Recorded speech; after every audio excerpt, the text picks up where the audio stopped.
नमस्कार, मैं हूं ऐश्वर्या कपूर और आप देख रहे हैं मेरे साथ शाम के 7 बजे पूछता है भारत। और पूछता है भारत की शुरुआत में ऐश्वर्या का एजेंडा साफ है। क्या उत्तर प्रदेश का चुनाव बदलाव वर्सेस बदला के बीच होने वाला है? सुन लीजिए दर्शकों दोबारा।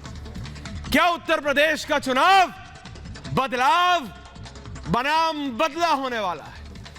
प्रधानमंत्री नरेंद्र मोदी ने आज वर्चुअल, यानी जैसे मैं आपके सामने हूं टीवी स्क्रीन पे, वर्चुअल रैली कर विरोधियों पर जमकर सियासी बाउंसर फेंके। आपको याद है 2 पेस बॉलर क्रिकेट में, एक मलिंगा, याद है कि नहीं? उस तरह के बाउंसर फेंके हैं। प्रधानमंत्री ने साफ कहा कि दबंग चाहते हैं कि उनकी दबंग नेता या लोग चाह सकते हैं कि उनकी सरकार आए, लेकिन हम यूपी में बदलाव के लिए खुद को खपा रहे हैं, लेकिन वे बदला लेने के फिराक में हैं। आज पूछ रहा है भारत, कौन है वो? कौन है वो लोग जो बदले की सियासत का प्लान बना रहे हैं? प्रधानमंत्री मोदी ने वर्चुअल रैली से पश्चिमी उत्तर प्रदेश को साधने की कोशिश तो की, लेकिन एक मैसेज दिया साफ। जहां प्रधानमंत्री नरेंद्र मोदी ने वर्चुअल रैली की तो उधर आ गए उत्तर प्रदेश के मुख्यमंत्री योगी आदित्यनाथ। आगरा में एक नहीं, 2-2, 3-3 जगह योगी जी को मिले। आइए स्क्रीन। ताज नगरी से बाबा ने अखिलेश सरकार पर ताबड़तोड़ हमला कर दिया। उत्तर प्रदेश के चढ़ते सियासी पारे के बीच अखिलेश ने करहल में आज नामांकन भरा, पहली बार विधायकी के इलेक्शन के लिए। यह तारीख नोट कर लीजिए आप, 31 जनवरी 2022 अखिलेश यादव पहली बार विधायकी का इलेक्शन लड़ने जा रहे हैं। जिसके कुछ ही देर बाद भारतीय जनता पार्टी ने अखिलेश के मुकाबले में किसको उतारा होगा? सोचिए आप,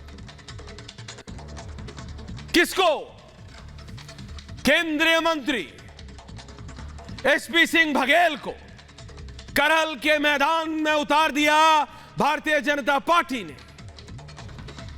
जगत प्रकाश नड्डा और योगी आदित्यनाथ ने मिलकर केंद्रीय मंत्री एसपी सिंह बघेल साहब को उतार दिया।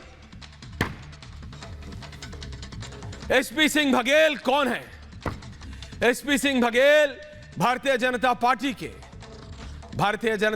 के वरिष्ठ नेता तो हैं ही आज, लेकिन किसी जमाने में, किसी समय में ये फोर्स में होते थे, पुलिस में। एसपी सिंह बघेल को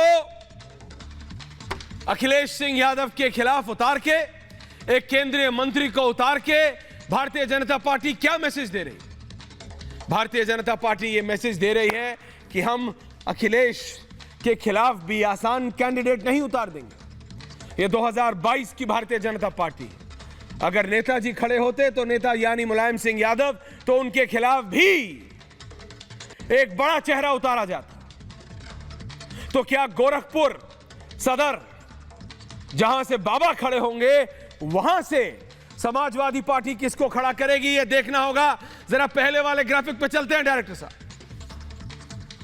जो करहल में अब होने वाला है, अखिलेश बनाम बघेल, एसपी सिंह बघेल, वो बहुत महत्वपूर्ण है। लेकिन प्रधानमंत्री नरेंद्र मोदी ने आज वर्चुअल रैली कर एक एक बात अगर आपने सुनी, यह दर्शाता है कि किस तरह से अखिलेश यादव की रैलियों पर, अखिलेश यादव के बयानों पर प्रधानमंत्री नरेंद्र मोदी की पैनी नजर बनी हुई।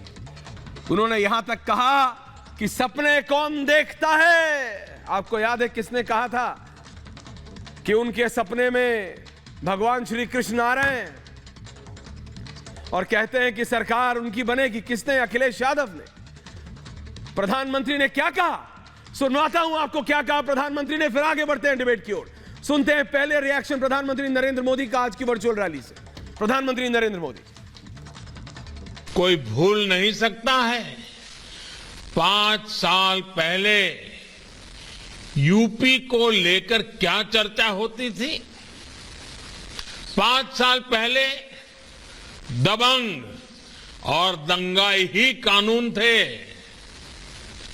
उन्हीं का कहा ही शासन का आदेश था।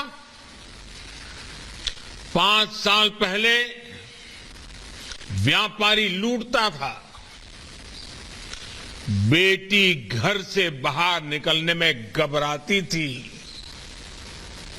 और माफिया सरकारी संरक्षण में खुलेआम घूमते थे।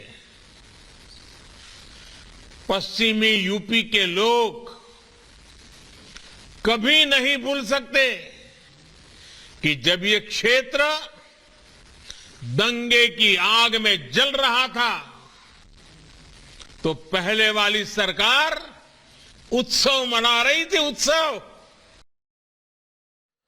सुना आपने क्या कहा प्रधानमंत्री नरेंद्र मोदी ने वर्चुअल रैली में, तो वहीं बाबा ने भी, योगी आदित्यनाथ ने भी कोई कमी नहीं छोड़ी।